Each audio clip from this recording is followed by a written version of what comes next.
오늘부터 고난주간입니다. 2000년 전 예수님이 예루살렘에 입성하신 종료 주일 후 한 주간을 고난주간이라고 합니다.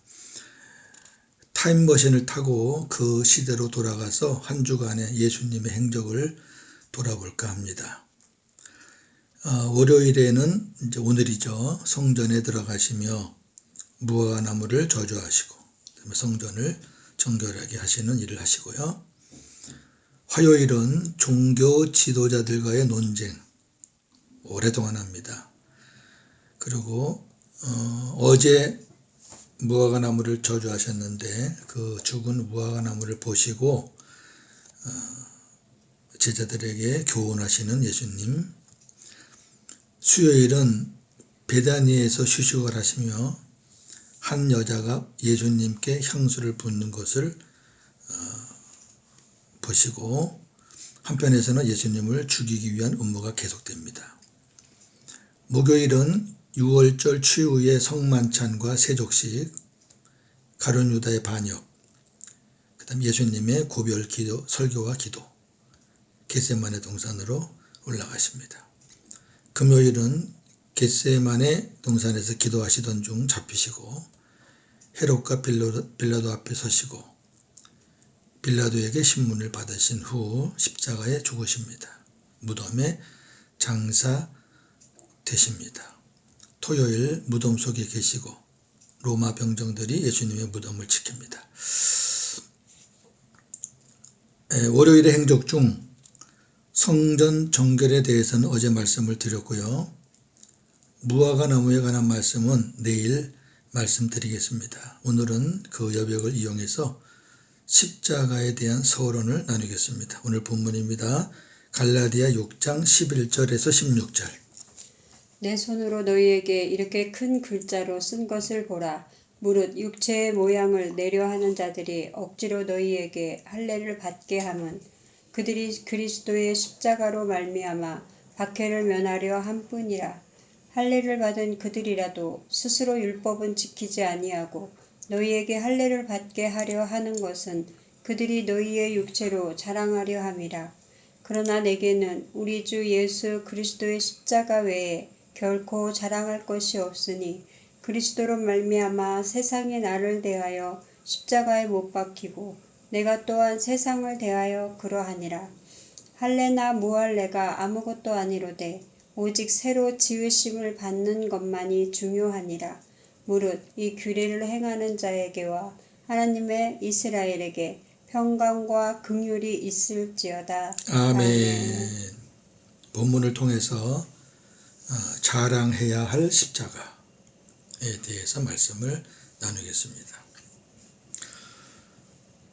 구전에 의하면 예수님의 아버지 요셉은 로마 사람들이 주문하는 십자가를 만드는 전문 목수였다고 합니다. 만약 그렇다면 어릴 때에 아버지를 도와서 목수의 일을 하셨던 예수님이 아마 십자가에 대해서 잘 알고 계셨을 것입니다. 로마에는 여러 방법의 처형법이 있습니다. 태형, 참수형, 교수형, 화형, 수형, 그 다음에 십자가형. 그중 십자가형이 가장 처절한 처형법입니다.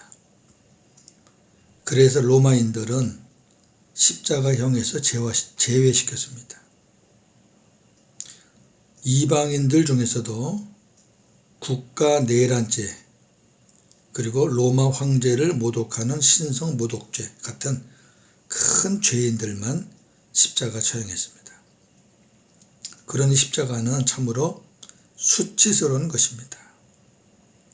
그런데 바울은 십자가를 자랑한다고 했습니다. 왜 십자가를 자랑해야 할까요? 첫째, 십자가는 하나님의 사랑의 확증이기 때문입니다. 나의 하나님, 나의 하나님, 어찌하여 나를 버리시나이까. 엘리 엘리 라마 사박다니.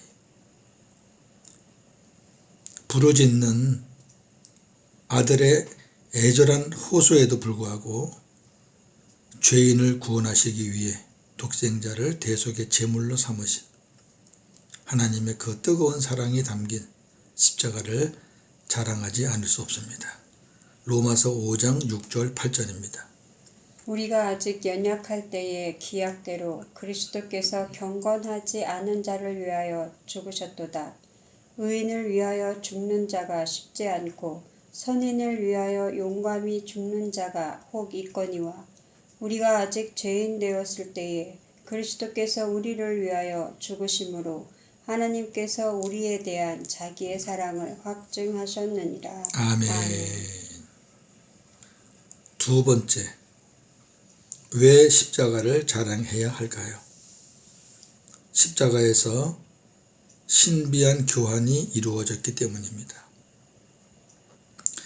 신비한 교환이라는 용어는 종교개혁자 마틴 루터가 갈라디아 강해에서 처음 사용했는데 우리의 죄를 무음하신 그리스도에게 입히고 그리스도의 무죄하신 품격을 우리에게 입혀 주셨다는 겁니다. 십자가에서.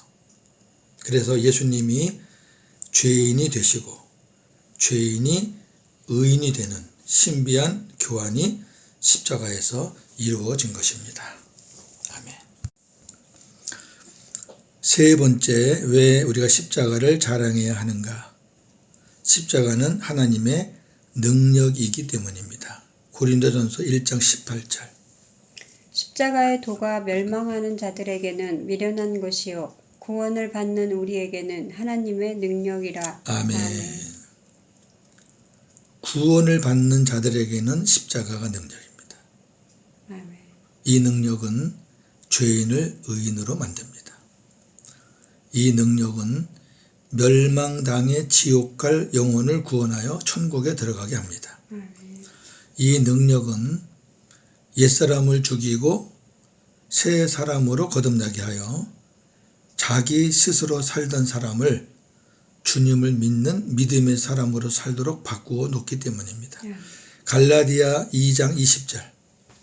내가 그리스도와 함께 십자가에 못 박혔나니 그런즉 이제는 내가 사는 것이 아니요 오직 내 안에 그리스도께서 사시는 것이라.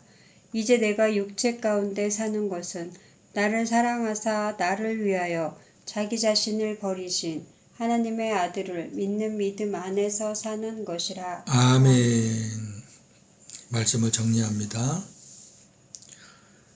나무로 말하면 십자가는 뿌리, 부활은 꽃, 내 안에 오신 주님은 열매입니다. 뿌리가 없으면 꽃도 없고 열매도 없습니다. 뿌리가 있어야 꽃이 피고 열매가 맺힙니다. 십자가는 복음의 시작입니다. 우리가 자칫 내 안에 오신 예수님을 너무 강조하다 보면 십자가를 가볍게 여길 수 있습니다. 분명히 기억할 것은 십자가가 복음의 시작이라는 겁니다. 시작이 없으면 경과도 없고 결론도 없습니다. 오늘날 그리스도인들이 십자가를 자랑하는 것보다 교회당 건물, 또 사람 수, 이런 비복음적인 것들을 자랑하고 사람들의 업적을 자랑합니다. 이는 교회가 복음의 본질을 벗어나 부패하고 있다는 것이고 우리 안에 십자가의 신앙이 없다는 증거입니다. 그리스도인이라면 바울과 같이 십자가를 자랑하는 사람이 되어야 합니다. 오늘 하루도 십자가를 자랑하면서 복음으로 승리하시기를 예수님의 이름으로 축원합니다. 아멘. 기도하겠습니다. 하나님, 예수님이 오늘부터 한 주간 십자가 지실 때까지 많은 일들을 하십니다. 우리가 그 예수님의 발자취를 한번 따라가 보려고 합니다. 오늘은 예수님의 십자가에 대한 서론을 나누었습니다. 처참한 수치스러운 것이었지만 바울은 그 십자가를 자랑한다고 했습니다. 예수님이 지신 십자가입니다. 그 십자가는 하나님이 우리를 사랑한다는 사랑의 확증이기 때문에 십자가를 자랑한다고 했습니다. 십자가에서 신비한 교환이 이루어졌기에 십자가를 자랑한다고 했습니다.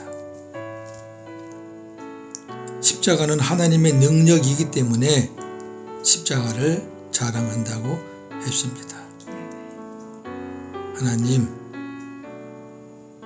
이 세상 살다 보면 자랑할 것도 있습니다. 육신적으로 사는 사람은, 주님 밖에 있는 사람은 세상적으로 자랑할 것이 많을 겁니다. 물론 우리도 세상적으로 자랑할 것이 있습니다. 그러나 세상 것은 유한한 것이고 있을 수도 있고 없을 수도 있는 겁니다. 그러나 사도 바울이 자랑했던 십자가, 복음의 시작. 십자가 없는 기독교가 어디 있습니까? 십자가 없는 부활이 어디 있고요?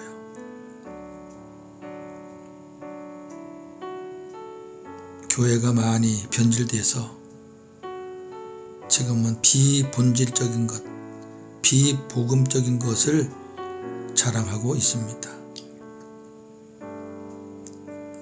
고난주간을 맞이해서 우리 모든 교우들 다시 한번 이 말씀을 생각하면서 사도 바울과 같이 십자가를 자랑하는 그런 한 주간이 되기를 바랍니다. 오늘도 복음으로 승리하는 하루가 되게 하여 주시옵소서. 예수님의 이름으로 기도하옵나이다. 아멘.